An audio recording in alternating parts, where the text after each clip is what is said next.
The Phoenix Suns are the perfect example of how one move can change the entire trajectory of a franchise, and becoming a legitimate contender is not as far away for some teams as people may realize. After spending years in the lottery, the Suns acquired Chris Paul this past offseason, and now they're in the NBA Finals, so this ties directly into the topic of today's video. As we've done several times on the channel already, we'll be analyzing an article published by national media outlet Bleacher Report, titled NBA Trade Ideas to Get 4 Lottery Teams Back in the Playoffs, with the intent obviously being that these trades will take these teams to another level. As always, I'll be going over each of the proposed trades, giving my thoughts on how realistic they are, who would win the trade if they did happen, and why or why not they would even happen at all.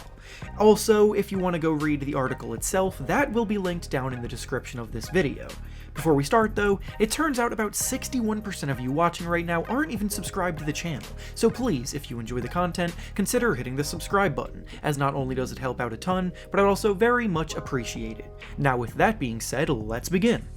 The first proposed trade in the article is to get the Golden State Warriors back to the playoffs, and in it they give Kelly Oubre and the 14th pick in this year's draft to the Indiana Pacers in exchange for Miles Turner. The clock is definitely ticking for the Warriors to get themselves back on track, because they've now gone 2 years in a row without a playoff berth, and franchise player Steph Curry isn't getting any younger at 33 years old. They absolutely cannot afford to waste another one of his prime years, so a move absolutely needs to be made. From their end, I really like the idea of Miles Turner being someone that they could target in a trade, because he would fit perfectly into the system that they run in Golden State, and their interior is 100% one of their biggest areas of weakness that needs to be addressed, so in theory, it's a match made in heaven. Turner was one of the very best defensive anchors and rim protectors in the NBA this season. He led the league in blocks, and offensively, he can capably space the floor with his shooting, which makes his fit on the Warriors and in their system even more ideal. Now, with all of that being said though, is a late lottery pick and Kelly Oubre in a sign-and-trade enough to land a player of Turner's caliber? That's what I'm not too sure of. The Pacers have 2 great big men with Miles Turner and Domantas Sabonis, but statistically, the team was worse when both of them shared the court rather than when only one of them at a time were on the court, so they may be looking to trade one of them to improve the team elsewhere. However, if they do end up moving someone like Turner, I truly believe they could get a better offer elsewhere. It's a deal the Warriors would be inclined to make, so they could maybe add a little more to the trade offer from their side of things to make it happen, but as this offer currently stands as proposed by Bleacher Report, I doubt the Pacers would accept it.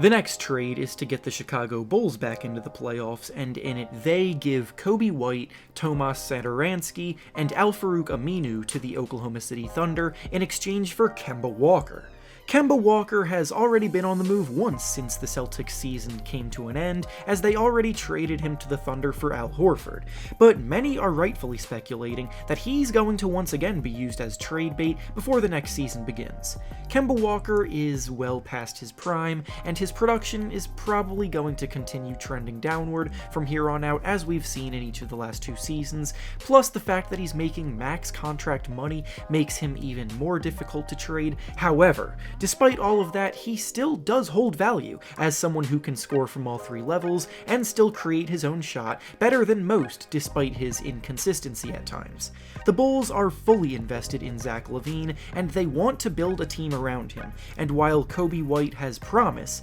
he probably won't be ready to compete at a playoff level for another few years. The package the Bulls put together in this one is actually solid value for the Thunder to get back, plus on top of that, a guy like Coby White fits much better into the timeline of the Thunder, as they're currently rebuilding and will still take things slow to develop their young core around rising star Shai Gilgeous-Alexander. I will say that I'd be shocked to see a trade like this happen without some sort of draft pick compensation included, as we all know how much Thunder general manager Sam Presti loves him some draft picks to add to his stash. But in general, I do actually think this is a solid trade that could work well for both sides involved.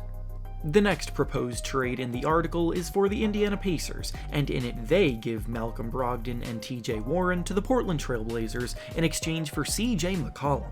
The Pacers have been a consistent playoff team in the East for a while now, before this year, but they haven't been able to ever get over the hump. They could definitely use a go-to scorer to help things out in that regard, and CJ McCollum would definitely qualify as such, so targeting someone with his skill set makes a ton of sense. What doesn't make sense, though, is how much Bleacher Report are proposing they give up in order to get McCollum. Malcolm Brogdon is coming off of the best season of his career, where he put up about 21 points and 6 assists per game, while shooting the ball very efficiently, making 45% of his shots and 39% of his threes, and he was one of the most consistent players for the Pacers this entire season. He alone honestly feels like a lot to give up for a player like McCollum, who is a better scorer, but not by that much. So then when you see TJ Warren also included, it just feels like a complete overpay by the Pacers. I know it's been a while since we've all seen TJ Warren play because he suffered an injury early on in this season that held him out of all but 4 games, but he's yet another player that can give a team 20 points a night and has gotten better and better with each passing year. The Pacers struggled mightily with injuries this season, which was probably the biggest reason they missed the playoffs, so I really don't think they need to make a move this desperate just to add a scorer when in reality they have other areas of weakness they can address and can improve in some of those simply by coming back healthy next year.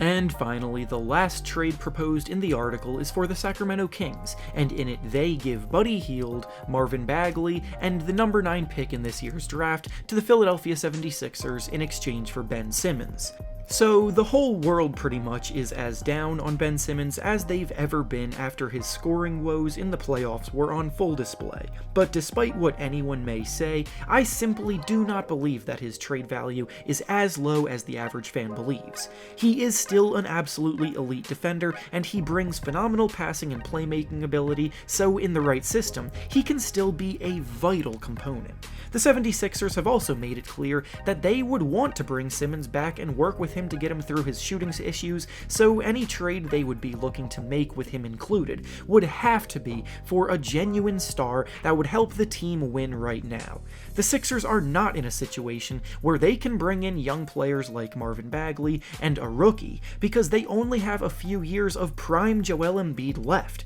and a trade like this does not make the team better and sets them back a few years. Any trade the Sixers make for Ben Simmons would have to be to make them better right now, which this just does not do. Obviously, the Kings would love a player like Simmons because the team's perimeter defense right now is awful, and they love to push the pace in transition, which are two things that Simmons absolutely still excels at and could help them out with a ton. So he would make them a much better team, but this offer, as it currently stands, is not enough to land him even after his value has dropped after the playoffs. And with that being said, that's all I have for you today. Make sure to like the video, subscribe to the channel, and comment down below what you think about these trade proposals. Thanks for watching, and I'll see you all next time.